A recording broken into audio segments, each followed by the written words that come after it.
差唔多要返嚟啦，我哋要開返會啦，各位坐返就座。Okay, so we have to start now. Everyone can take their seats.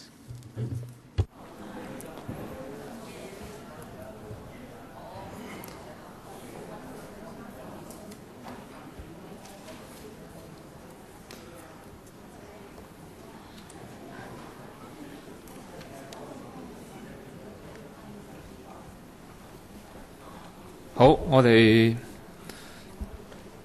恢復我哋。We'll resume. 咁頭先團體同個。We haven't listened to all deputations and individuals yet. Ms. Choi Shi-chan just told us the story of her child. We were very moved. We have quite a number of deputations and individuals. Later on, I will come back to Ng Ho Yin. Next, Mr. Wo Wei Yan. Good afternoon.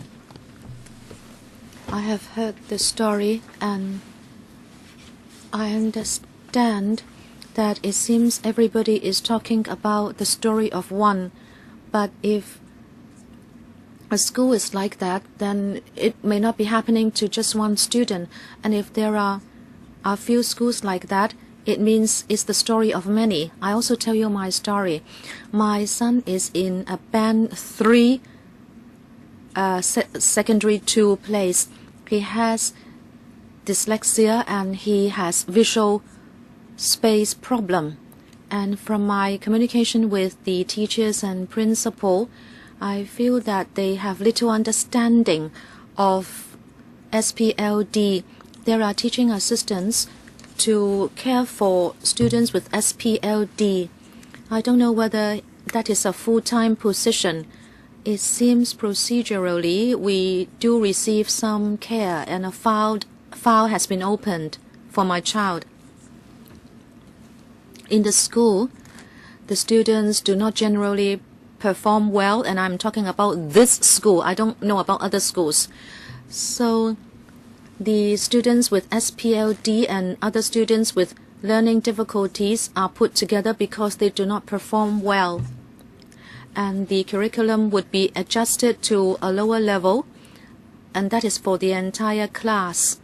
But there is no focus on students with SPLD. In this school, there is only one type of students and who do not perform well. So we teach them less, and they do not want to know why students do not perform well.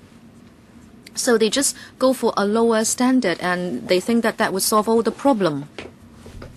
Basically, students would have parents teach them once again before they can learn well. That is happening to many parents. We don't know why. What the teachers and principals should do is now put on the shoulders of parents. And I don't know whether it was intentional. There was discrimination against students with SPLD. When students break rules, they have to write a so-called statement. And that is in writing, but students with dyslexia can hardly do it. My son, when he is nervous, cannot write. The teacher would ask him to write and he would be so nervous, especially when he is told to give a statement. The teacher would say he was not serious and would dictate that he had to stay on in school for very late to write it, and they would ask him to go home and continue to write it. I would like to make 3 requests. 1, to implement effective school-based support. There should be supervision. 2, small class teaching. If there are students with SPLD, it will be difficult already. And if the class size is too big, it is very difficult to care for these students. Number 3, the stopping of discrimination against students with SPLD, including school administrators, teachers, maybe because of their ignorance. Why, I shouldn't use this general term, ignorance, but maybe because of their inattention, they indirectly discriminate against these students. Thank you. We have a principal, Mr. Wa Kwai-lun. Good afternoon, Chairman, members, officials, and also parents that I respect very much. I have heard the aspirations of many parents here, and I do hope that they can grasp the opportunity to tell their thoughts to the officials. I can see a lot of tragic and sad stories, and we can see that at certain points our education system is very backward. Our school went to Taiwan, and we saw that we could certainly do better in certain areas to benefit our students. I don't think I can cover everything within 3 minutes, but I like to speak from the school perspective so the Bureau and members can be informed. The administration's support is just in two aspects. One, incentive training. As parents have said, in the IE professional training structure, there would be 10% taking basic courses, and also one teacher from each subject to read the advanced course, and also one language teacher, at least one English language teacher, must attend the thematic course on SPLD.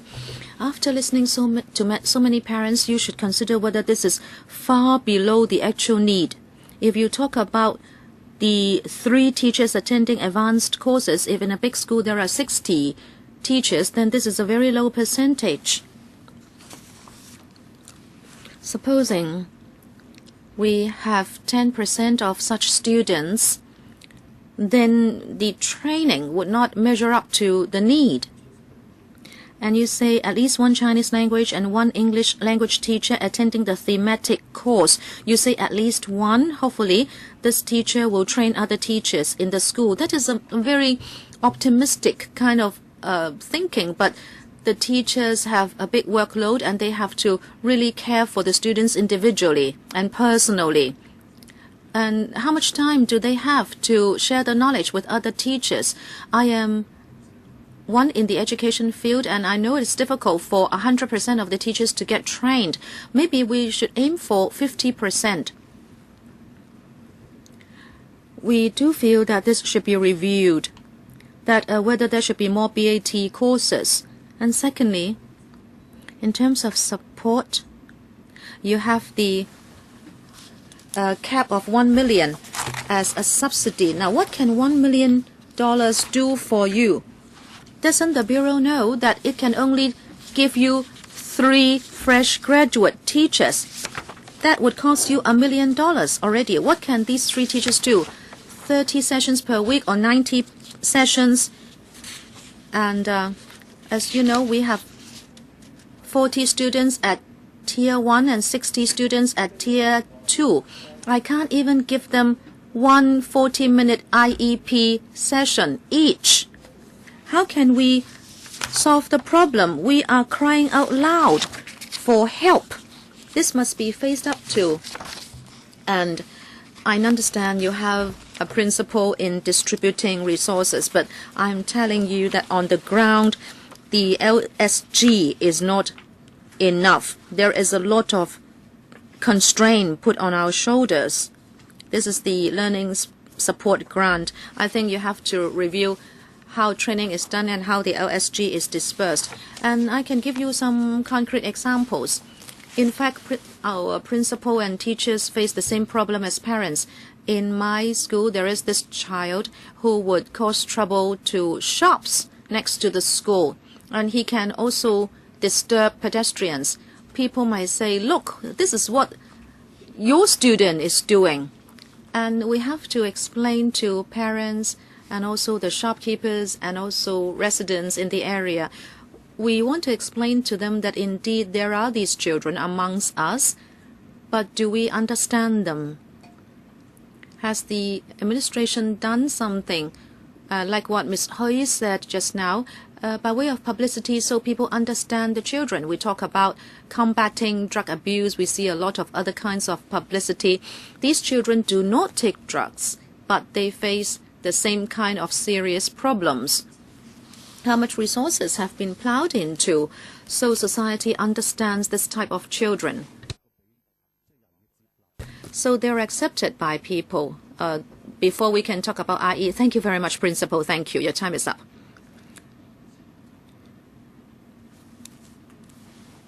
Sorry, I missed the order. Ms. Chung Manchu. Good afternoon, Chairman. I am a parent with 2 children with SPLD. I think there is a lack of supervision. So indirectly, you are driving me and my 2 sons to death. It was in the second term of P1 and it was a homework problem. The school asked me to turn in the homework and I told my son to work on homework. But basically, he is illiterate. It's so difficult for him and he was already throwing a temper and he was crying and he said to me, and he also acted. He said, I now would jump to my death so I don't have to go to school. And I reacted quite fast. I said, if you go to hell, you still have to go to school. Then he calmed down and then he asked me, how can I go to heaven and not to hell? And I naturally answered, if you die a natural death, you go to heaven. And then he said to me, I'm just 7 years old. How can I wait till 70 years old? And then I didn't know what to say to him. And we were crying out loud. And then at P2, I gave up that school because I found that the school was really not suited to him and I transferred him to another school. I thought it should be okay, but it presented me with another problem and my nightmare began again. Shortly after the transfer, whenever he went to school, he would cry. He could not go into the classroom. And he said to me at the school entrance, and I asked him why he was crying. He said, because I miss you. He didn't know how to express it. And I said, it's no use for you to cry. And he said to me, I wanted to hit myself on the head, but I could not stop myself from crying. And I could not do anything, and then I cried as well. And that dragged on for a year, and I found that he was also autistic. Within that year, he did not really go to school. He did not go into the classroom. I was asking, why is it so difficult for us? He wanted to die. In fact, I also wanted to commit suicide. In fact, he has a vision. When he was doing homework, I was reading it out to him, and he asked me, now I have to have you read out the homework for me, and what would happen to me when I go to secondary school? How can I answer the homework problems? And then I couldn't answer him. I cried with him. I don't think this is an isolated problem for myself. Other parents also have a lot of problems, I believe. Now, can our system be improved so parents can be helped, so children can be helped? These children are not willing to go into the school campus because it's like some punishment for them. What should happen? Wang Ping 女士. Thank you. Next is Ms. Wang Ping. I think that the IE in Hong Kong is not really effective and is crushed a lot of students with learning difficulties. For example, my son, in very early time, we can see he's very special. and different from other children. In the earlier times, the social worker in the school told me that, oh, he's just shy. But I told him that. But why does he tell me that he's so afraid to go to school, even though he's like a first or second in his class? I felt that I couldn't find a way to find out what's wrong with him. So very quickly, I decided to change schools to a village-type school. Most of my family disagreed with this, but I felt that that school would be more appropriate for my son. And the hospital very quickly arranged him to go to a Red Cross school. So he went to the school in the Red Cross and also with the village. And then the doctor diagnosed that he had this particular problem.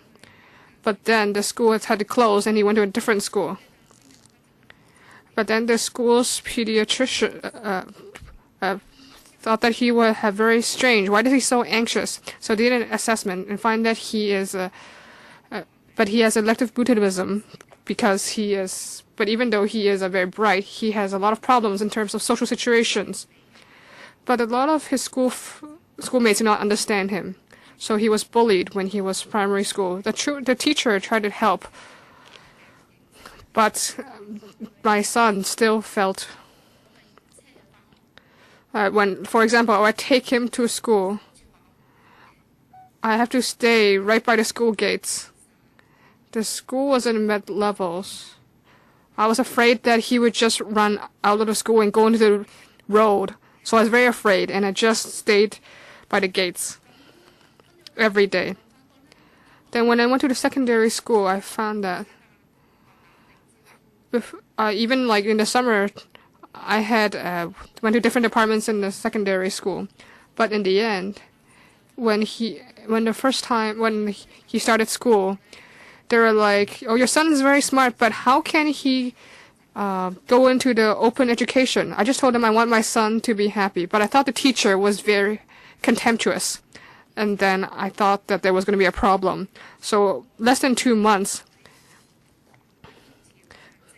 because the school did not want to help my son and make special arrangements, so my son had to go to the hospital. And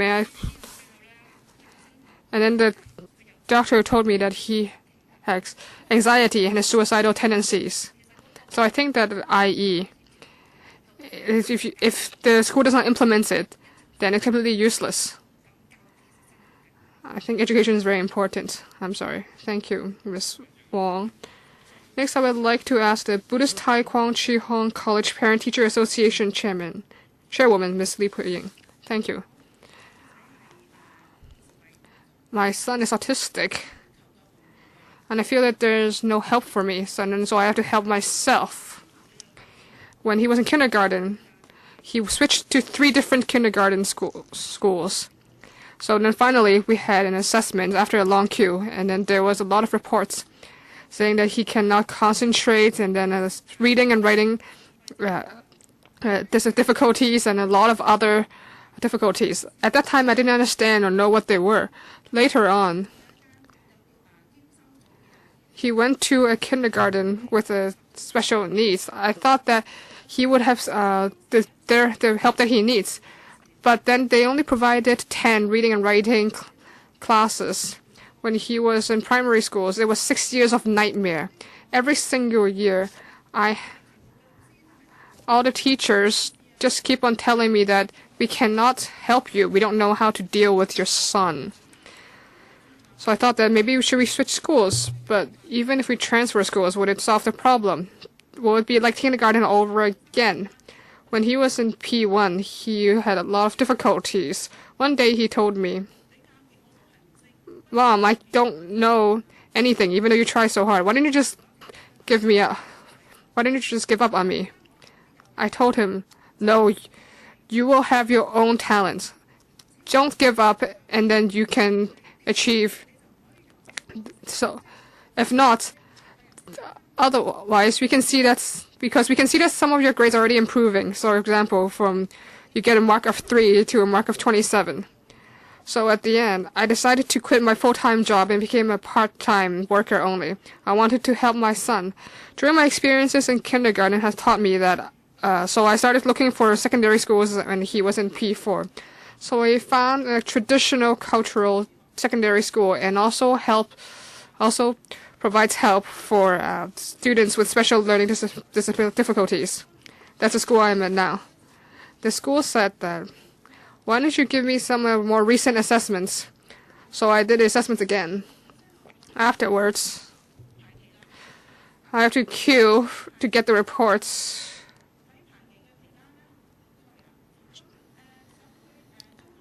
When actually he's in secondary school. And the first time we saw the school psychologist, they told me that he needs to go to the hospital and receive therapy from psychiatrists and clinical psychologists. So again, I have to queue. So one particular night, because my son learns rather slowly, so he does homework until very late at night. And then one night it was around 12, so he was resting on the sofa. Because of his OCD affected him, so he suddenly went to the kitchen and then he broke his cup in his hand. I felt very angry and unhappy, but I had to control myself. So I faced a lot of obstacles, but in the end I queued and entered into a group of parents for autistic children. But then they told me I couldn't receive the support after he was past 18. Lastly, because of the new secondary school curriculum, my son has to choose an applied education in secondary 4. So he chose a bakery course. Usually the students would have an oral exam for 6 students per group. But actually, my son had to face a panel of 6 different people during his exam for this course. This seems unfair. How can you help the students with SEN? Thank you. Next is Hong Kong Integrated Education Concern Association, Ms. Lam Yut-lan, Chairperson. Thank you, Chairman. So I've been here for more than 2 years. More than 2 hours. So I want to thank the parents for being so brave and come and talk about their stories. And of course, the parents here all have the minimum level of education, professional level. But I'm worried about those children, those parents who don't even have this standard. A lot of parents actually don't want to face their problems because IE is still rather lagging behind in Hong Kong. Now, Hong Kong is very advanced in many aspects, but education is not one of them. And so very disappointed in this. So now the association cannot come here because they must take care of their family members and their children. And they are still struggling in IE. They probably are now helping with their daughter with their schoolwork, such as Ms. Low, Ms. White. They've already submitted documents. I hope that the officials and members will read their submissions. They are just a sample. This is really not an individual case. Everyone who is speaking here today have very similar stories. I want to talk about Ms. Zheng. She decided to leave Hong Kong. She left her husband and brought her 2 children to England to receive education. I think that if she could have had the choice, she wouldn't have left and to split up her family. Nobody wants this. Further, there's a Mr. Chan. He also feels very disappointed. And the chairperson has already said. Mr. Chan had left, so he decided to help his 2 children and to sell his property to do this. And now he's a volunteer and to help students with SEN. So we very respect him very much. But for our association, we have a submission.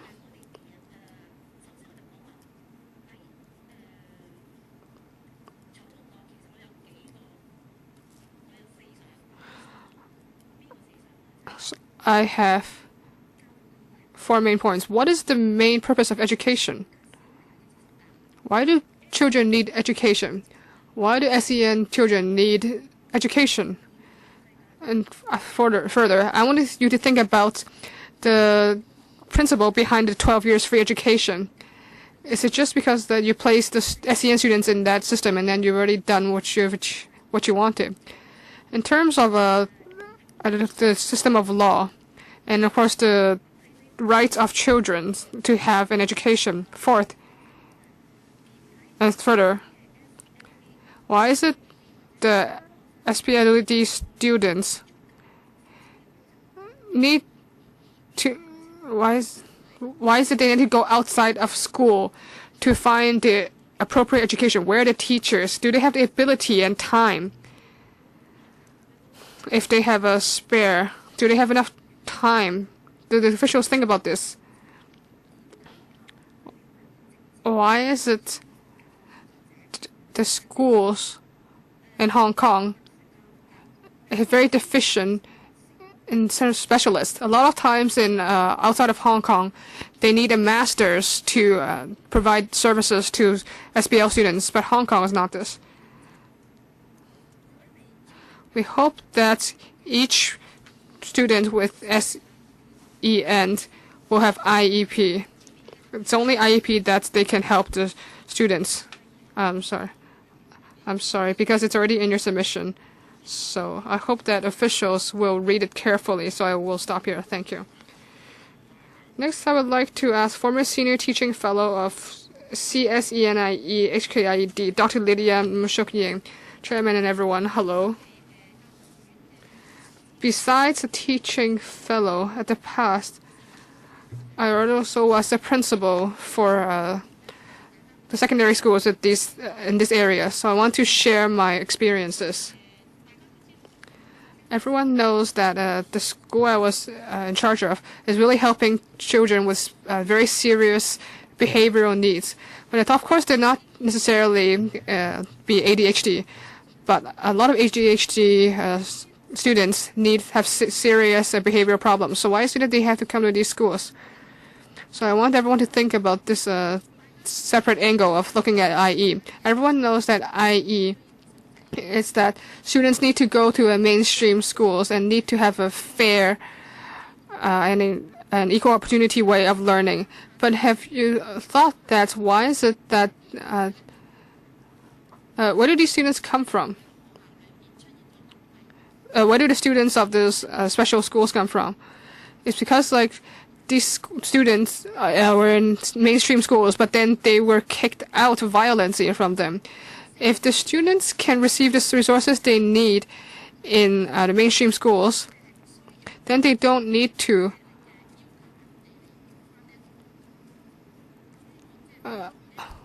then maybe IE is not necessary for them. So I hope that EBD can help the schools help these students who have serious behavioral issues, so they don't have to transfer to different schools.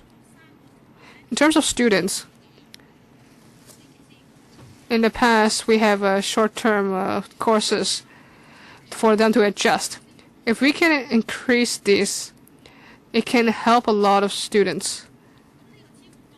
Of course, we also need manpower and financial support. We hope that the EDB can help schools to accept some students who have been kicked out of the mainstream schools. We have done a lot to help these students, but then schools have used all kinds of excuses not to take them back, and these students cannot survive in mainstream schools. That's most unfortunate. I'm not saying anything to point a finger at the workers at mainstream schools.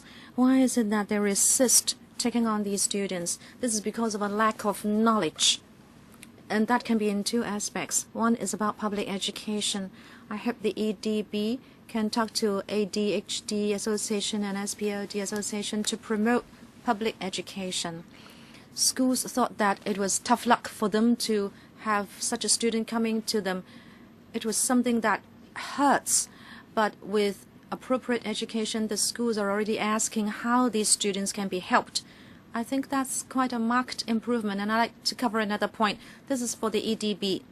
The 30-hour, 90-hour plus 30-hour training is really a drop in the bucket. It does not afford schools any sufficient training to help students with SEN. Thank you, Dr. Ng. Mr. Ip Chi-yung. Thank you, Chairman. Officials, members, parents, co-workers. I am a frontline teacher. I understand the difficulties caused by SEN to frontline teachers. I have been to different primary schools in the last 6 years to do exchange. Some teachers have been indecently assaulted by students, and some of them were beaten up and they had to be hospitalized. I'd like to tell you the difficulties faced by frontline teachers. A few colleagues have been to 50-odd primary, secondary schools and other organizations, and we have had exchanges on IE. The 30-hour basic training of the EDB is grossly insufficient. I have been to some tertiary institutes, and I have seen that the courses are not practical. They are too theoretical. The EDB has given the money, but there is no supervision. Teachers have spent the time, public money has been spent, but the students are not helped, so they have no prospect. When teachers are not adequately trained, they cannot take care of the impulsiveness and behavioral problems of students, and that has caused conflicts with parents. We are disappointed. We have no communication, no effective communication. So parents and teachers will change from mutual trust to mutual complaining against each other, and all that would deteriorate into a war of words. And who stands to lose? I would include students, parents, and teachers. In August 2012, in a notice, the EDB is proposing 120 plus 60 hours thematic training, and it is said that at least one teacher should complete all the courses. I like to ask, if you have this one teacher, how can we take care of the increasing number of students with SEN? Especially the LSG has gone up to $1.5 million. And if you look at the per capita capacity, if the schools can get $1.5 million, how can you have the teachers to take care of the students? Also, I'd like to ask the officials here, after 10 years, what will be the teacher training like for IE? After 3 years, will we have better measures to take care of attention deficit students? And 6 years later, at a primary, secondary, and also tertiary level, will students with SPLD receive appropriate accommodation arrangements? And also, when will there be a comprehensive review of the IE policy? If you cannot give full answers to these questions, then I would ask this question. When will you really do some proper planning about IE? I hope officials can really face up to these questions. Thank you very much. Thank you, Mr. Ip. Ms. Sotin Wai.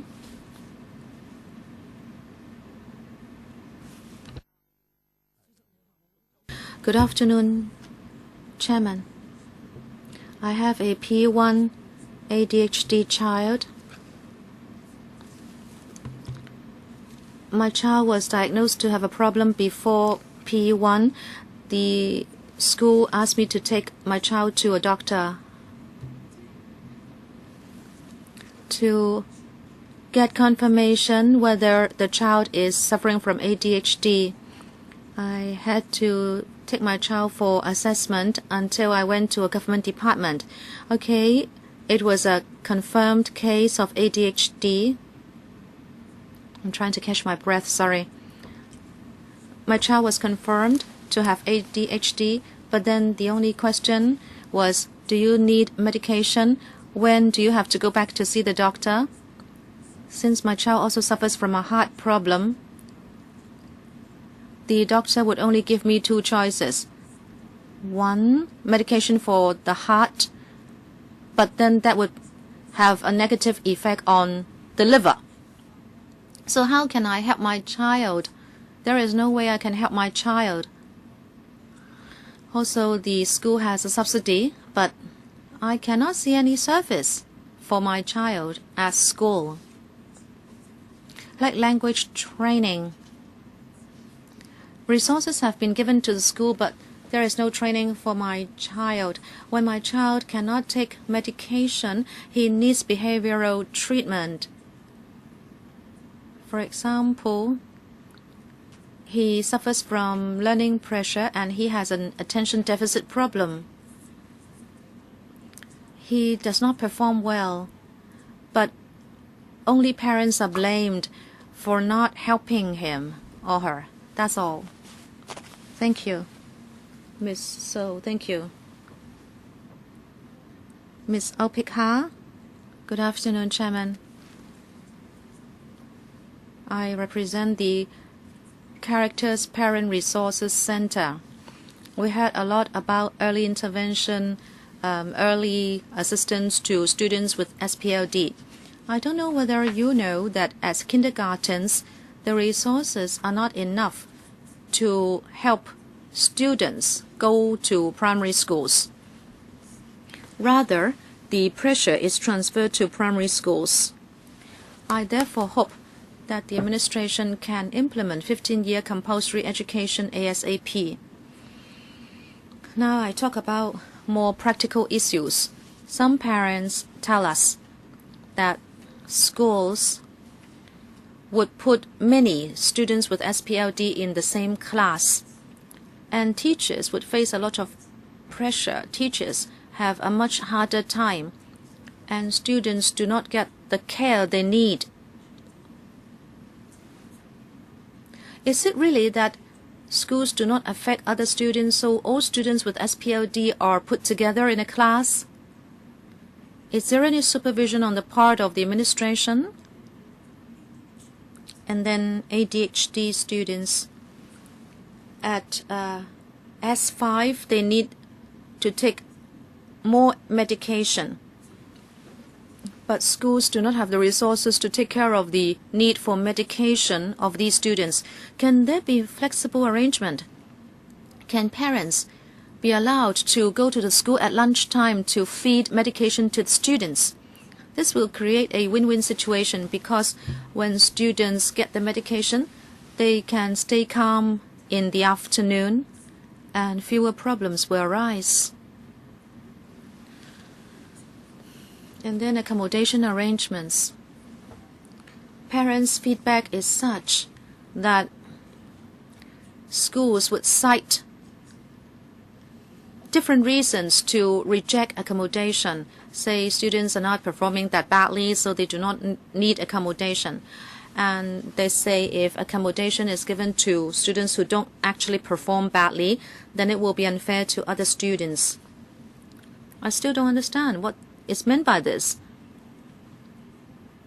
I hope there will be government supervision. Some schools say that extra exam time will take care of all the problems. But ADHD and autistic students have very different needs among them. Can the schools tailor-make accommodation arrangements for the different students? I don't think every student needs extra exam time. I also like to talk about the NSS. ADHD and autistic students have particularly serious problems about NSS. The parents have reflected to us that they can catch up, but it requires full attention on the part of the parents. Our worry is some parents have to work and their children would suffer academically. and they might not be able to progress because of a lack of parental attention. Thank you. Ms. Cam from the concerned group of Characters Rehabilitation Services. Good afternoon, everybody. I'm a frontline social worker. I can tell you my experience. I spend a lot of time on pre-primary education. I have witnessed many such children. I understand that the administration is continuously improving IE and also support for the children. But I can still see this. For example, at MCHCs, if parents know that their children are affected, they can get transfer. But MCHC doesn't have the ability to do identification. As a social worker, we would tell parents where to go to get transfer. And at CAS, the waiting time is getting longer. And also, you will also have to wait for social work services. At our center, we do pre-primary education. The average age of children coming to us is already 4 to 5 years old, and so there is just 1 year for us to work on the children. I have got a child come in and he has to leave tomorrow because it was already the 1st of September, so we cannot care for the parents. At our center, we have to help parents identify the needs of their children. Doctors are already doing a good job. Very often, ADHD and students with SPLD will not get formal assessment before primary school, but doctors are already saying that we have to watch out. And so we would tell parents how to enhance the motive for learning.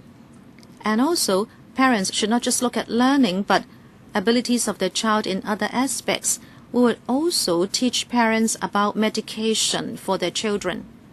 So you see, we do a lot to help parents to help their children. But overall speaking, in terms of pre-primary education, we believe that there is still a lot to be improved about early identification. In overseas countries, identification is indeed done early, but why can't we do so in Hong Kong? Can there be tools to help parents do this kind of identification? Experience tells us that if a child gets more training before they enter primary school, they would have fewer problems. We have done some tracking study. Of course, we don't exactly do early identification now, and so it's all the more important to educate the parents. We also work on students. We find that the support in school is not enough, especially knowledge on the part of teachers. Actually, an autistic student may not have enough attention span, but the teachers may not be able to identify such students. The teachers want to help, but they do not have enough cognitive capacity. I think parents' participation means a lot. Very often, parents know the progress of their children at the pre-primary stage. But when it gets to the IE stage, parents know too little to participate. I hope this can be considered. Thank you. Next is Miss Angela Wong. Hello, everyone. I am a parent, and my child, when in a higher primary, we know that he or she had concentration difficulties. But then, since there are so many exams, there were a lot of anxiety issues, and some teachers did not know how to handle these problems. So, for example, my child would like to release the emotions in a very in an outburst, So it's not that teachers think that they need their problems can be solved just by education, but actually, when there may be a lot of side effects of this medication. For example, vomiting or headaches, or they can't eat, etc. If this child is only 10 years old, then he has to face side effects of medication and the perceptions of others. It's very difficult. But once, because my child couldn't handle the pressure,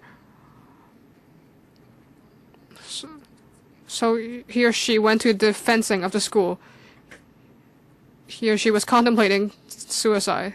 So every time I bring him to school, I was very worried, and I hope that he will return to me. In terms of the resources of the school, some schools think that just to let him go to some adventure schools or some emotional groups that can solve the problem. That's not true. They need to learn every day how to deal with their emotional issues in the classroom. So after my child went to these classes, then he finds that the actual teacher does not really know how to deal with them, because my child did something wrong, and then he was punished by copying. And I think you know that students with ADHD is really afraid of copying. It really has no effect on him. So he does not want to go to any outside camp anymore. I hope that the EDB should really think about whether your resources have the effect that you want. Is the school an appropriate environment for these students? Lastly, my child has left mainstream schools. So very fortunate. This environment is appropriate for my child. And there's a great improvement in terms of school grades and other areas. So my child is within the top 5. So these children with ADHD has ability. Thank you very much. Next is Ms. Hon TAM, supervisor of Hong Kong Christian Service School Social Work Service. Hello, Chairman and everyone. As a social worker, we see that in the schools is that a lot of secondary school students, because they have ADHD, and so a lot of emotional, behavioral, and family problems. And within the secondary school, the problems get even more complex because they're also in puberty. So these problems may be exacerbated. Because of this, we think that they must have supporting service. But in 2008, EDB had some grants for learning. As what I've said, what is the effect of these grants? How many resources are put into them, especially in terms of emotional, behavioral, and family problems? I want to know about that. Okay, thank you. Next is Mrs. Ling Chao-Hor-Yi. Yes.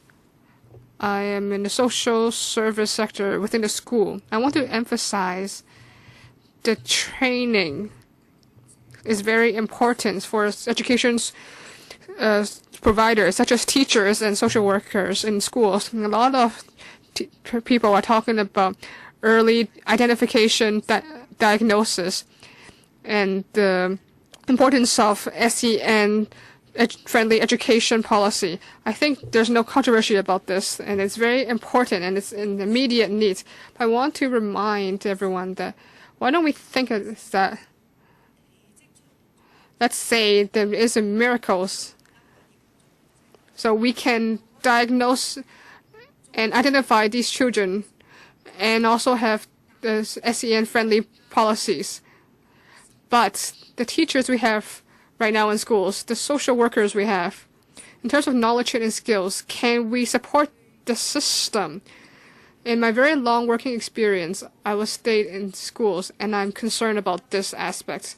So I think that right now, in terms of the teacher training service, such as 10 years or some rather superficial training, is really not enough. There is some mention that in the schools,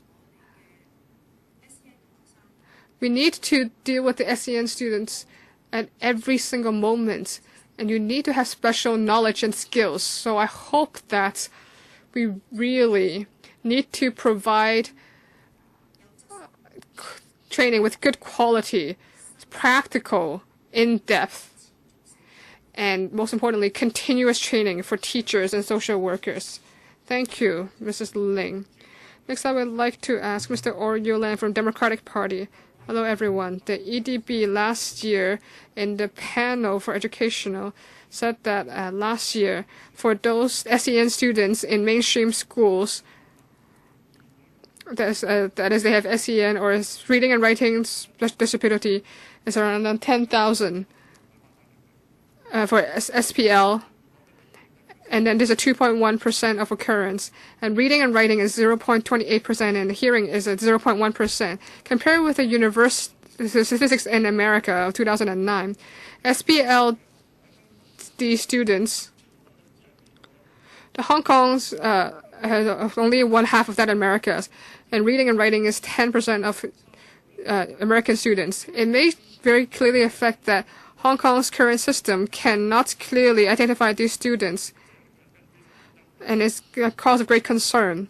The IE policy was implemented in 1997 to let those who have ADHD, life, and other difficulties that are not that severe, besides going to special schools and go to mainstream schools. The EDB in 2007 and 2008 school year launched for the IE special training for schools is to hope that mainstream schools would have at least 10% of teachers who would have basic of a BAT courses.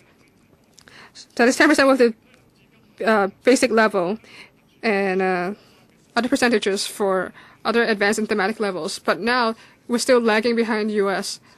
We can see that the system is not, there's a lot of deficiencies, so that SEN students cannot follow up with the course, and then those with ADHD or physical disability, etc., and also have difficulties with their classmates, and there may be issues with bullying. Right now, the IE has not enough resources, and there are no resources within the school to help special service providers for these students. We think that because we should have special teachers to coordinate with the implementation of the SEN of the IE policies. Hong Kong already have a special of their in terms of a difficulty with reading, writing is an important aspect and can really affect the students in terms of learning as well as social. In terms of a speech therapist should help them in terms of writing and as well as oral speaking. In DH 2009, in the report, there are 506 speech therapists. They're very few compared with Hong Kong, with America's proportion. That LegCo has had expressing concern about this and think that the universities should train more such therapists for the society. We need more professionals to help the society in this aspect, to increase the identifying students with difficulties with reading, writing, and speech. So the Democratic Party urges the administration should respond to the needs of society, and to have more resources in terms of hardware and as well as more training for professionals. And only that way the students can benefit. Thank you. Perhaps you can submit your speech. Yes, we will. Next, Hong Kong professional Hong Kong Occupational Therapy Association, Ms. Poon Yanchi. Yes, I'm in the front line. And occupational therapy for children and youth. For the past 20 years, I've helped those students with autism, ADHD, and SPLD. And we hope to keep them interested in school and to keep them not too far away from the classmates. A lot of these students can only receive these therapies after school, so a lot of parents need to take time off work and to come. And then students can only undergo training when they're very tired. So we feel that a lot of times these children cannot receive the appropriate training. So now some schools will have some training therapy within the school, but they're rather short and thematic, and so they're not adequate for the children. And a lot of these students with SPLD needs to be assessed, and we need to have a long-term training in an individual basis before they can see effect. So we hope that, as Madam Chung had said, we hope that there will be an in-house occupational therapy service, so we can help students, such as social concentrating training or like writing training, so that they can have students can have appropriate tools, so that, for example, students with writing problems can be assessed. In Western and other advanced countries, there's legislation to ensure that there must be such services. And I see that some parents, and perhaps they're not here today, they have in their submissions, they know that they have these services outside of Hong Kong. However, whenever we're teaching the students, we cannot directly provide these services to the students. So, for example, in terms of reading and writing difficulty, they must practice it a lot before they can achieve this, and then to have interest. But a lot of times parents and students are very tired. A lot of parents have a lot of heart, and and of course a lot of students really do want to learn, but because they are so tired, that is, they go home and they're so tired, their school places so much higher demand on them, and there's not enough personnel in terms of teachers to take care of these students, so they slowly lose their interest in learning. So their children feel that they're limited in terms of ability, and then when they grow up to teenagers, then they may have behavioral problems. So we hope that there will be an occupational therapist in the school and perhaps other services. Okay, thank you, Ms. Poon.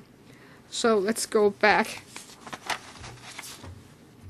Mr. Ho Yin had not spoken yet. So would you like to speak now? 3 minutes, please. Chairman, members, and others. Hello, I'm Ronald. As a student of SEN, I want to share what I feel about IE. First, the schools can, because of the administration, can make the arrangements for SEN students. But a lot of schools, because of administrative reasons, will only let students take exam for a longer period of time, but will not have other special arrangements. They're afraid that it will be unfair to other students, but I must point out that SEN is an invisible difficulty. I hope that everyone can see if there's a problem. I can speak, and I don't seem to have any physical deformity, but I have a reading and writing disability that is congenital, as well as ADHD, and I had a brain trauma, so my left eye has problems. So it shows that a lot of times these difficulties cannot be seen visibly. So I'm sitting here because I face some difficulties. For example, my eye has problem, so my notes have to go from A4 to A3 size paper. But teachers did not understand why I had to have a larger print, and they said that there was no time, and so they would not give me the larger print documents. My mother and I had to talk to the school for a few years before I was given a larger print document. But it was such a difficult process. Okay, I got that done, and then there was another problem. The other students did not understand. So even at this moment, when students see my A3 size notes, they call it Ronald size. And some teachers say that I am special because I cause trouble, they say. Lucky I am optimistic. If you were me, how you feel? So it goes to show that teachers and students do not have enough understanding about learning difficulty. And also there is a high requirement on language ability in the NSS. For us, we have to work doubly hard on language subjects before we can get a pass. I must stress that schooling is for seeking knowledge. Examination is just a tool to prove our ability. But the Hong Kong EAA's accommodation arrangement does not exactly help us. They only allow for extra time. This is because we don't only have reading and writing difficulty. We have difficulty in writing and organizing sentences. I therefore hope that students with dyslexia can choose to dictate answers. And lastly, I would request officials and members to stand in our shoes and know our needs and come up with targeted policies. Thank you, Mr. Ronald Ng. Dozens of parents, experts, and other groups have come. I understand 3 minutes is really too short for you, but we have limited meeting time. And frankly, this is already past our scheduled time. If members allow us, let us extend the meeting to 6 o'clock. I hope the deputations can stay. It is not easy to have so many people in the public gallery, and many officials from different departments are here, and I hope there will be time for an exchange between members and officials. But first of all, let me thank you for your bravery. I'm especially talking about parents and students. I have heard your stories made up of blood and tears. When a child has difficulties, but if this is not understood and accepted by different quarters, and if there are also barriers set up, so there are conflicts in families and also in societies.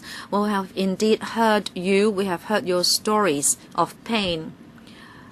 I understand suicide, depression, anxiety, and broken families have resulted, and some have been compelled to give up their career, and a lot of sacrifices have taken place. But even now, the system is not exactly addressing the needs of students with special needs.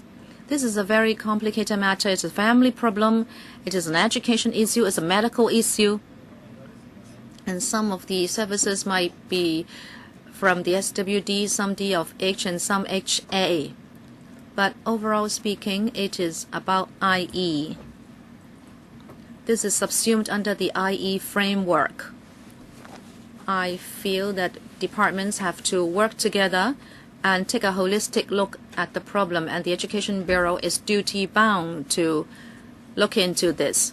Now I'd like to ask the EDB to respond to issues raised by the deputations, and I hope then members can ask questions. We have Claudia Mo and Helena Wong. I'll let the EDB respond first. Under Secretary, Chairman. I have heard many personal views and experiences today. I don't know how to express my respect for you. I believe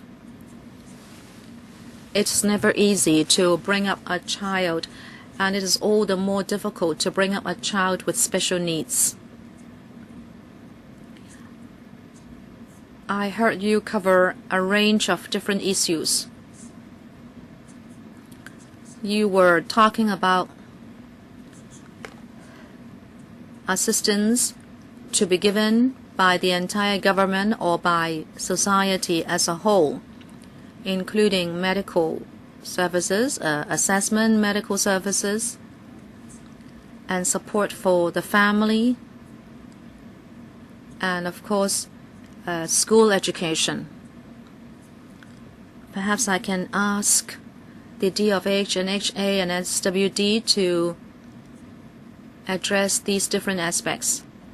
In terms of education, let me spend a little time on this. We promote IE.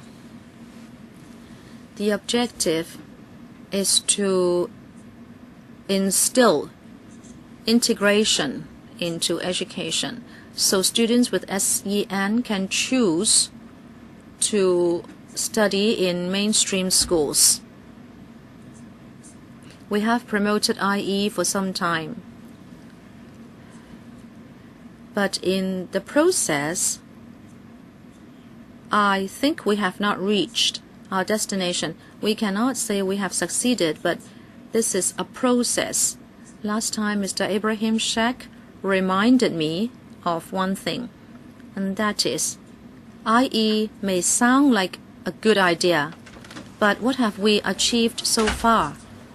Listening to you today, it seems we still have a long distance to go before we can achieve our original conception about IE.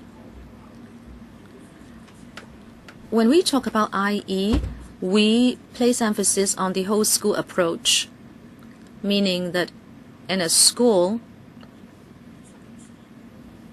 not only the teachers teaching students with SEN will do this, but all teachers will do this, and all students should be working together. They should help to care for other students. This takes time to change. Recently, when we go to schools, we always go to schools to do advisory inspectorate work. And just now, somebody said that there is now some attitudinal change in schools. They used to resist the idea, but now they tend to be more pragmatic. They want to know how they can take care of students with SEN. We have heard you say that we should do more supervision. We have put forward some guides or guidelines, but have we really checked the schools to see whether the guides or guidelines have been followed? In our education system now, we promote school-based management, meaning that the schools can handle their internal matters. We also apply the same principle to IE. That is why we issued guidelines. We also provide support. So hopefully, schools can still promote their own teaching philosophies, and also in view of the students with SENs that they have accepted, we hope schools can formulate a suitable policy for itself. But it seems after listening to you, there is a need for us to step up supervision. Let us not say it is supervision, but rather stepping up the communication between EDB and schools, and that between schools and parents. It seems there is room for improvement. Secondly, teacher training. Indeed, there is still some distance between our ideal and reality. Say 10%, 3 teachers, 1 Chinese language, 1 English language, etc. In the long term, we hope all teachers will get a certain degree of training for dealing with students with SEN. Now at the Hong Kong IED or other teacher training institutes, they already include basic cognitive teaching on dealing with students with SEN. Of course, more professional training will be needed for teachers who are going to devote themselves to this, but certainly we can do more. But then, as you know, teachers already have a big workload. And let us say we hope we can find a more feasible and practical approach. Perhaps Mrs. Ip would like to supplement 2 points only. One, from the deputations remarks, it seems we have to do more about the culture. And by culture, it's not just the school environment, but also acceptance in society. And for students with different categories of special education needs, it seems more education of the public has to be done. And about interdisciplinary cooperation and also school-parent cooperation, it seems more can be done. And about communication between schools and parents, I have heard a social worker say that this might not be enough. And I'm sure our support officers will do more in schools. Interdisciplinary cooperation is extremely important. You have mentioned family-friendly support packages.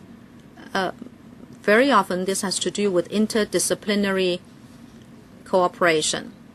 There is already some of this now. We are working with NGOs to provide the service to help children or students with emotional or behavioral problems. I believe that a lot more can be done. That's all.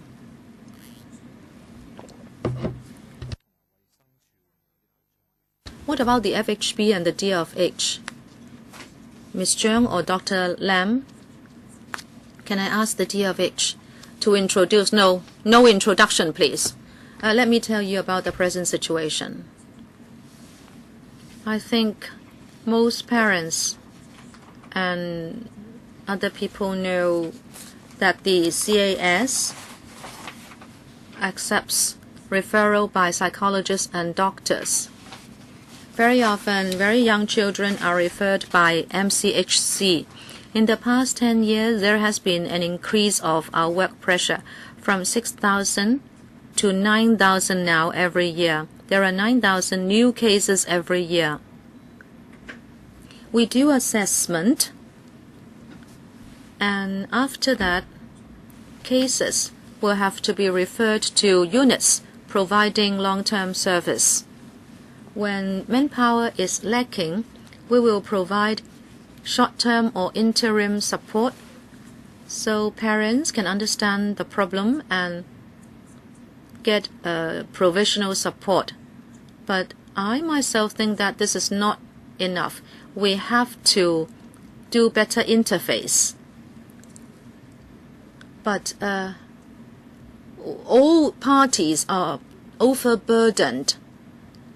The queue is getting very long everywhere. I hope you can really help us to see how we can improve our service. Also, the CAS is the first stop. So a lot of times when we see children with reading and writing disability, or we see children who, before they enter school with ADHD-like problems, it seems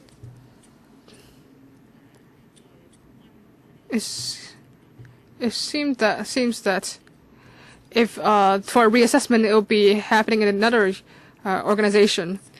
So, for example, if students go to like 10 or 15 years old and they want to get the assessment report again, even if it's a very comprehensive assessment report, it's not going to be appropriate because that child is only 4 years old. Then, So in terms of a cross-sector cooperation, and we hope to have parents and a straightforward help, hospital authority. Yes, thank you, Chairman, and stakeholders and parents to talk about your issues very bravely. Now, our colleagues in the Child and Youth departments have detected this too much. I hope everyone understands that we have an impression that it's very long wait, and I agree with this. Yes, there's a lot of room for improvements, even though our median wait time is around 16 weeks. And when we do have a system that if there are some urgent cases, we'll see them earlier. But in the most severe case is around 80 weeks of wait. But I don't want to give any excuses. I think we all understand that we all face difficulties, and we know that everyone really hopes to help children with ADHD to provide better services. In 2011, 2012, we tried to put 48 medical providers, such as doctors, nurses, occupational therapists, speech therapists, clinical psychologists in this area. But the demand is really high. Can I only use 4 words? Is that their resources are really not enough. In the past 2 or 3 years, we can see that in child and youth psychiatry cases, we have a double-digit increase every year. Last year, there's an increase of more than 20%. But the service demand is still very high. In 2011, 2012, we're talking about, in terms of cases in child and youth psychiatric services, there are around 9,900 cases. Doctors are try very hard, but they can only see 6,000 cases or so. You can see the problem is very difficult, but even though it's very difficult, we do hope to improve our services. In terms of psychiatry, for the past 5 years, even though there are so lack of doctors, we have increased 270 to 330 psychiatrists in other services. In terms of child and youth psychiatry services, in the West New Territories or New Territories East, we have also improved the facility, and we did get support from society to improve the area. And we hope that in the future, let's say the next 1 or 2 years, we can increase the services of nurses in terms of psychiatry. And later on, we hope that there will be more occupational therapists as well. So within HA, in terms of child and youth psychiatry services, we are undertaking internal review to hope that in terms of personnel, we can improve the manpower allocation.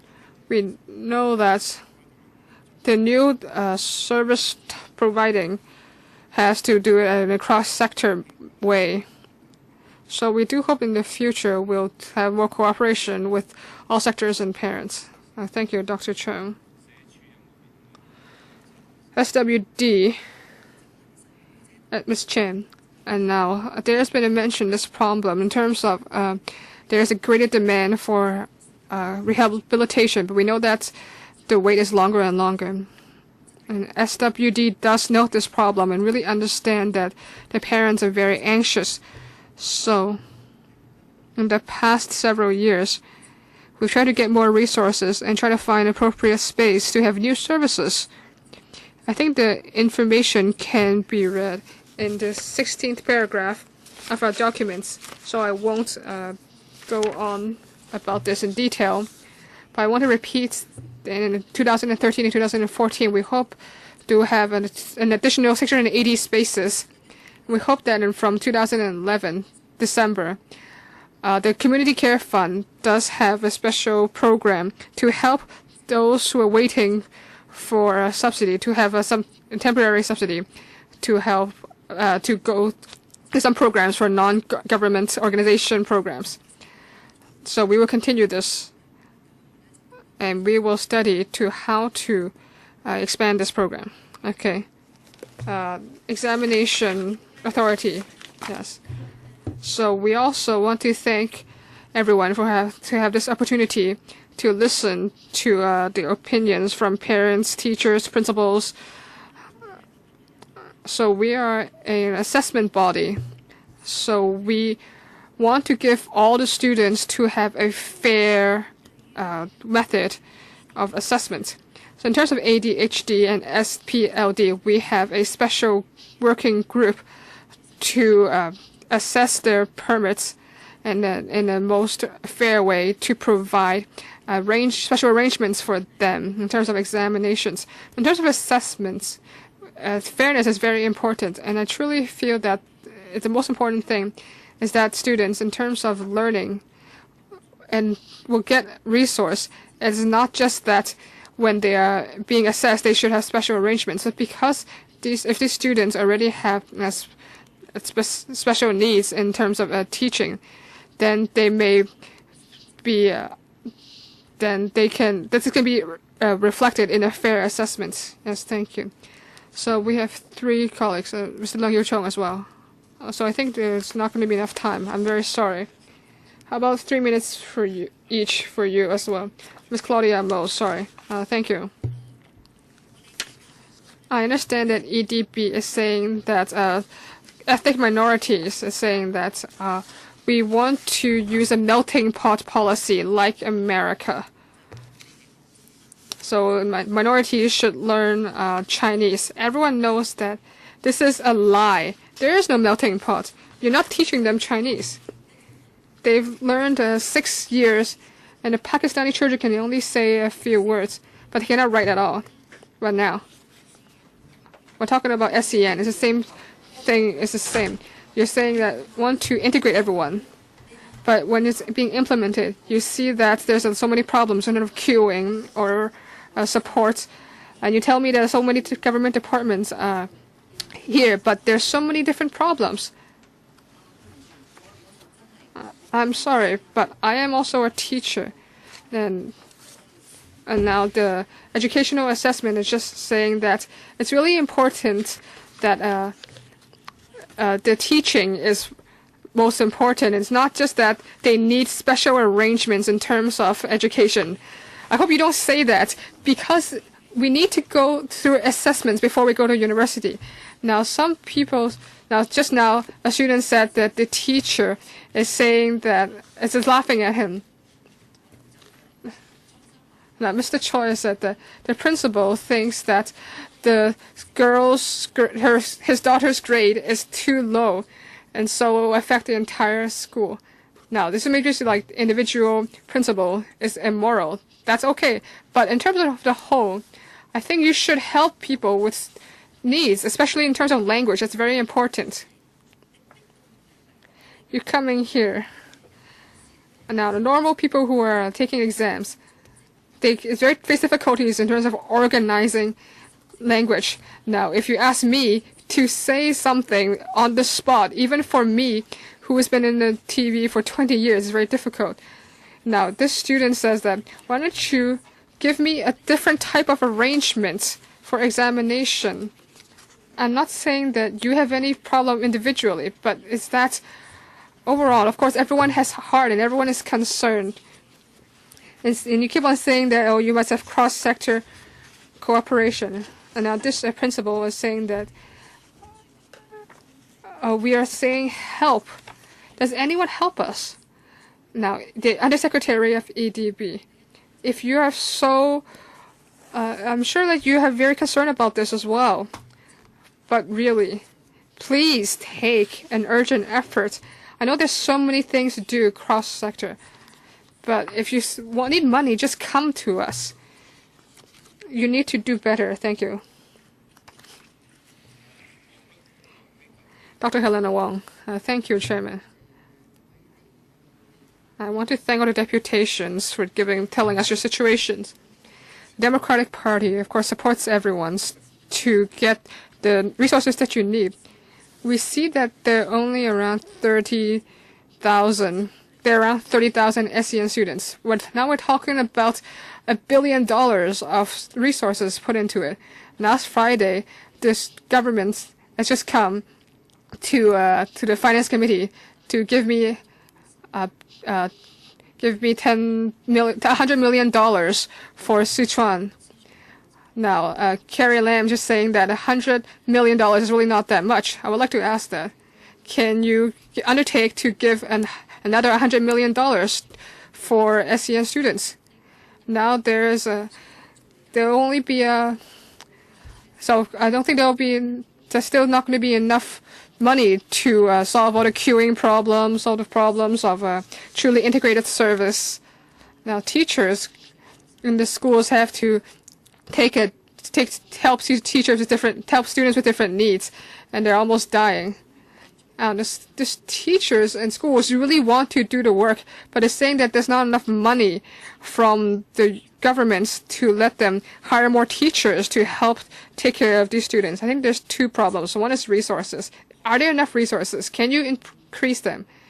Can they be put in the right places to help teachers, to help parents and teachers and students, and social workers, psychiatrists, therapists, etc.?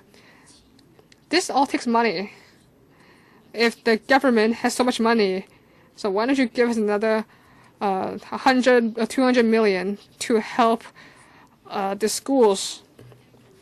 And we also hear that to improve this, it's not just the EDB has to do this. It must be a cross-sector cooperation. So I would like to ask, can we, or can all the units here, EDB, HA, SWD, etc., can undertake that within this year to set up a cross-sector SEN task force in terms of all the issues we discussed today, such as resources, how to make a one-stop service, support services, etc. I think nobody wants to make this a meaningless meeting today. Can you do this, Undersecretary? Chairman, first, in terms of 1 billion, that's only from EDB. If you add HA, etc., that will be more. In terms of resources, it will always be a problem because the government's money cannot be spent in an infinite manner. But, of course, we will spend it if it is necessary. So we've kept on discussing it with this panel. So we hope that through the panel here, we can have a more comprehensive plan to improve the IE. So are you saying that? So will you have a cross-sector task force?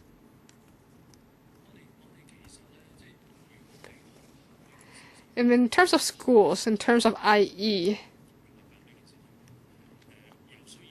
if there's a need, we'll find the relevant departments to discuss the issues. So as has been mentioned, in terms of educational issues, if there's a need, we will do it. But if you're talking about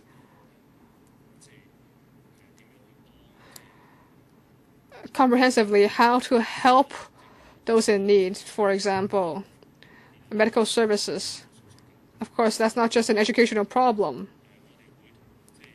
Of course, we have to talk it with the FEHD. Chairman, what we hear today and what we want is that can the administration undertake within this year to have a cross-sector task force to launch the education needs of SPLD students, as well as provide a one-stop service.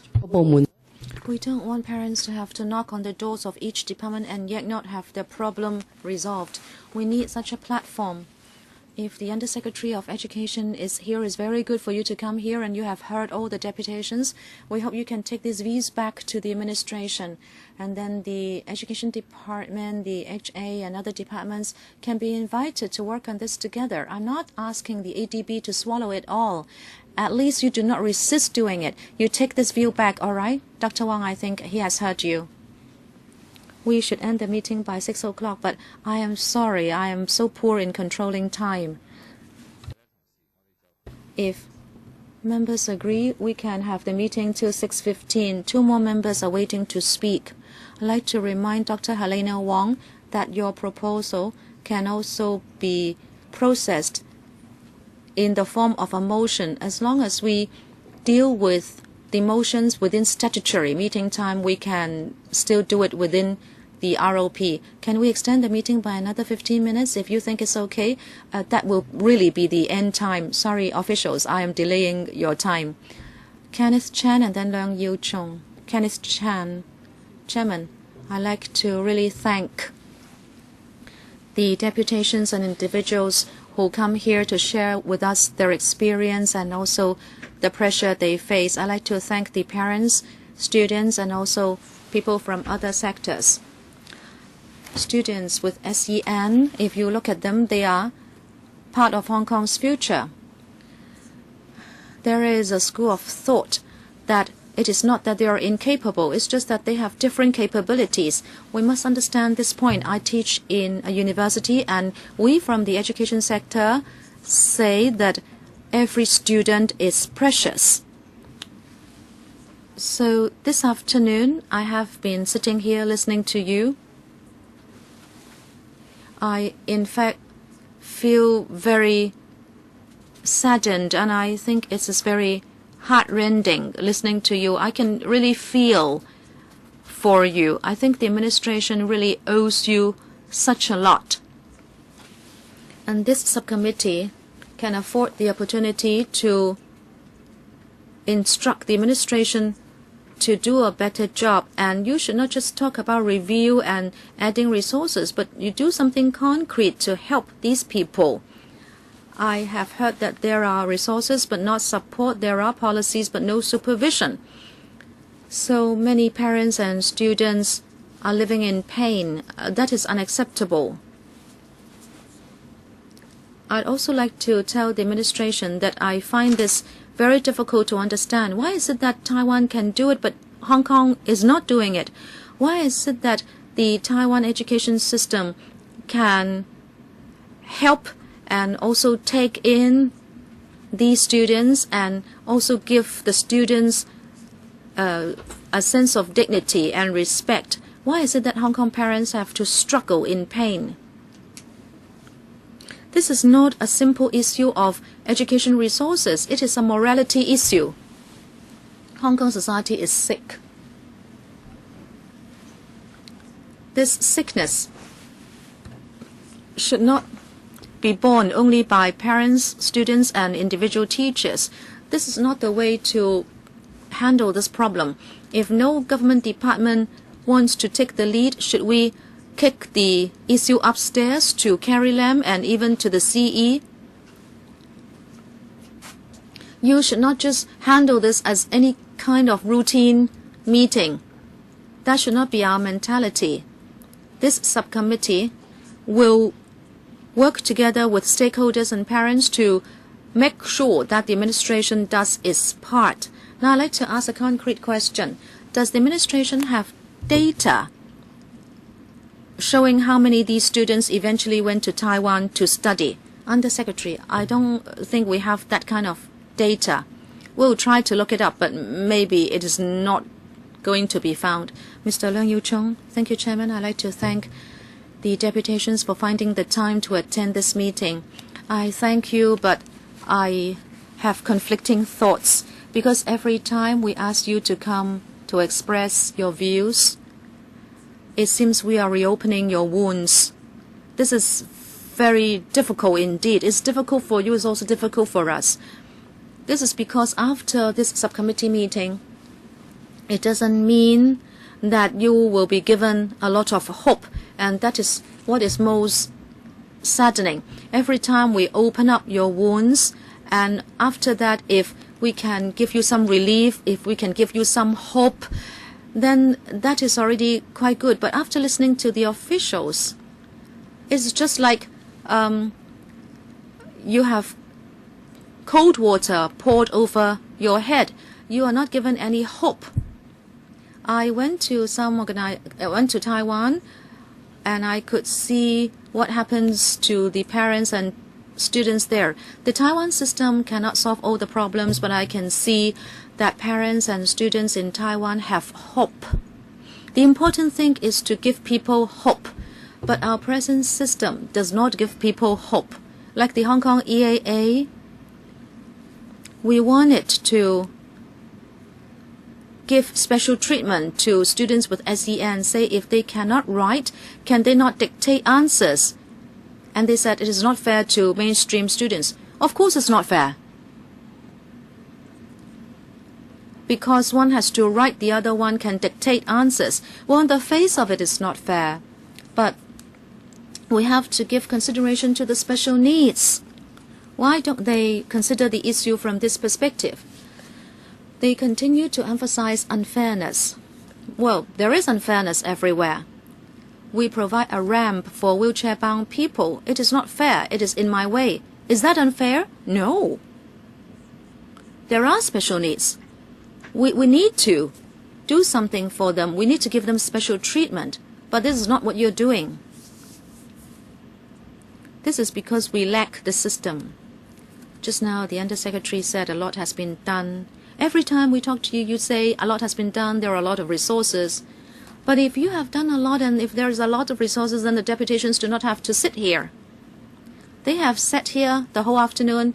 Mr. Fernando Zhang has to convene the subcommittee meetings all the time. It is because you have not accomplished everything. Okay, I correct myself. You have accomplished very little. And you are not meeting the requirements of the parents and students. I'm not asking you to do 100%, but you have not even done the essential part. As a matter of fact, I can see very good development in Taiwan. One of the reasons is legislation. I'd like to ask the administration, would you learn from the Taiwan legislative example? It is helping students with SEN, and it also ensures that mainstream students are not affected by IE. Undersecretary, will you consider legislation? Chairman, we have heard voices that maybe we should learn from the Taiwanese or British example. I can tell you that we have not gone to that step yet. We have, first of all, to be clear about the objectives of having legislation, and we have to analyze all the possible impact. For the time being, we would rather improve upon the present system to help such students in mainstream schools. This will be our short-term aim. Legislation may be for the next step. Okay. We have 5 minutes more. Helena Wong has submitted a motion. Sorry, maybe I misled you. In principle, I was right in saying that we should handle motions within the statutory time, but that ended at 5:30 for us today. With repeated extensions, our meeting is ending at 6:15, but that is already past the statutory meeting time. Dr. Wong, can you reserve that motion for the next meeting? I would also like to say how I like to draw a conclusion to the meeting. Like what Mr. Kenneth Chan said, we wouldn't like the deputations to come and speak up and face a lot of pressure and share their views and experiences, and then only to find that this will disappear into thin air, that there would not be any response. I think the blow dealt to you would be bigger than not having you say anything in a public hearing. But in fact, through communicating with you, we would really like to have improvements to the system and measures. For now, we have heard the Education Bureau say that they would step up communication, they would improve training, they would like to change the culture, they would promote public education and promote the spirit of acceptance, school-parent cooperation, interdepartmental cooperation, etc., etc. Nothing concrete. Directions have been mentioned, but what is to be done? Is there a timetable? If it is interdepartmental, is the EDB going to do anything? We haven't got any concrete conclusions today. We have heard responses from the EDB and other departments, but we hope that through this discussion, as the Undersecretary said, this subcommittee is a platform. Problems that cannot be resolved today can be revisited. We have blocked the 27th of May.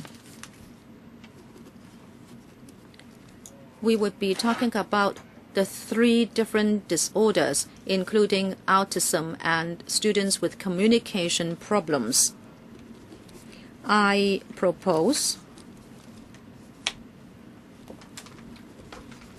we will again be inviting deputations to come for a public hearing. And I would again ask deputations and those who show concern for these 2 kinds of disorders to come again at the next meeting. Sit in the same seat that you have, but you would not be able to speak again on these 2 disorders. Next time when the deputations have talked about autism, behavioral and emotional problems, and then also communication problems, then we can have a combined discussion. In fact, many children have more than 1 disorder. I don't think we would be digressing from the discussion in any way. That will be the arrangement. Any views?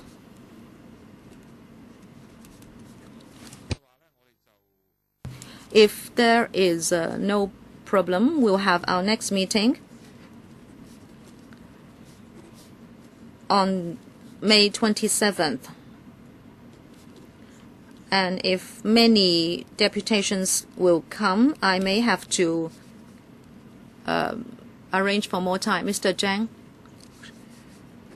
I understand there is a clash of meetings this afternoon and members have to go to different meetings at the same time. I'd like to know how you can make sure that parents' views can be known to members. Well, we have videotaping of the meeting today. You can watch it on the net, and we also have meeting minutes. The clerk may not be able to furnish minutes at the next meeting, but perhaps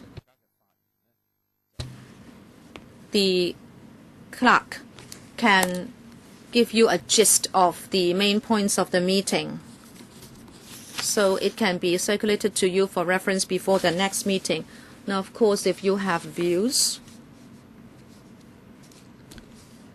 please make your submissions and they will be uploaded to the internet. Mr. Ip. Sorry, Mr. Wu. A lot of us has talked about our experiences and hopes, but I can clearly remember that Mr. Yip asked some questions, but the officials did not answer those questions. I don't know if they forgot or because they couldn't answer the questions. Even if they couldn't, I hope that they'll go back and think about it. Mr. Yip, I think they didn't answer a lot of questions. I think today we have expressed our views And I hope the officials have received them, that they must remember what we have said, and especially some of our very concrete suggestions, such as 2016 early training or early training, etc. Even those service providers saying that the queue is so long that a child may be 5 or 6 before they can be actually finish the queuing.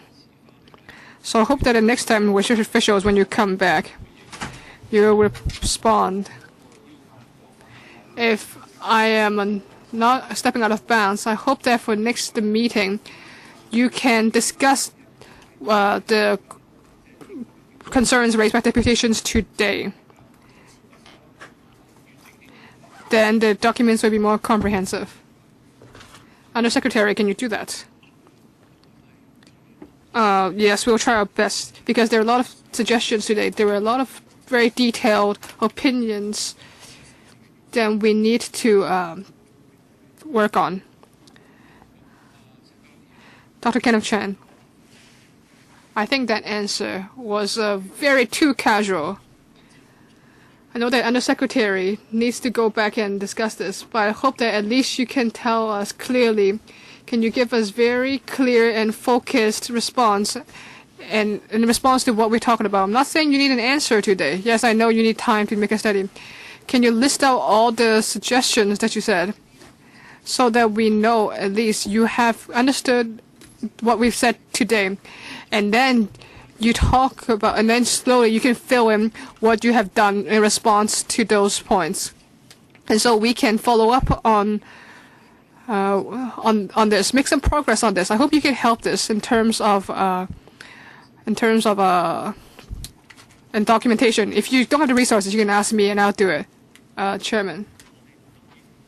Yes. Undersecretary. Of course, we will do this, and of course we have heard your concerns, and if we can, we'll address them. And we use the records of the Secretariat as our guide. Then we will work on this. But of course, right now, we will listen to the opinions of everyone. Dr. Chen, as I've said, the Secretariat will prepare minutes and may organize it into different sections. And of course, the Secretariat documents will be given to the EDB, and I hope that they can respond as soon as possible. If not by written submission, they still can, in the next meeting, respond orally. How about that? Okay. So I'm very sorry. Yes, our time is up. So it's even after 6:15. So I want to thank all the deputations and officials for coming. We hope that next time we can have a more concrete meeting and to solve problems. Thank you. The meeting is adjourned.